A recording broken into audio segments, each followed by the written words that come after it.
அஸ்ஸலாமு அலைக்கும். இன்னைக்கு ரமலான் பிறை 9. அது மட்டும் இல்லாமல் இன்னைக்கு ஜும்மா வேற. நம்ம பள்ளியாசலே குத்துபாவை தொழுவிட்டு அங்கேயே நின்றாச்சு. நம்மளை பார்க்கும் அஃபீஃபா வேற மாமா மாமான்ட்டுட்டா.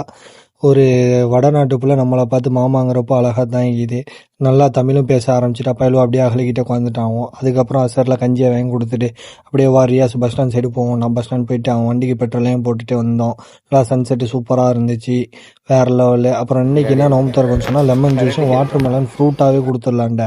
அது சரி பயிலுவில் வச்சு கட் பண்ண விட்டுட்டு நம்ம வாட்டர் மெலன் ஜூஸு புளிவோன்னு சொல்லிட்டு புளிஞ்சிக்கிட்டு இருந்தேன். அதுக்கப்புறம் ரியாஸ்ட்டை சொல்லி மற்ற எல்லாத்தையும் ஏற்பாடு பண்ணுன்னு சொல்லிட்டு அவன் மற்ற எல்லா வேலையும் பார்த்துக்கிட்டு இருந்தானோ. கஞ்சி ஊற்றுறதுலேருந்து கப் எடுக்கிறது இந்த மாதிரி வேலை பயிலில் வச்சு வாங்கிட்டு இருந்தானோ. நான் புளிஞ்சு கொடுத்துட்டு அவன் கரைச்சானோ. அன்னைக்கு வேறு லெவலில் இருந்துச்சு டேஸ்ட்டு, பார்க்கவே நல்லா இருந்துச்சு, டெம்டேட் ஆகிச்சு.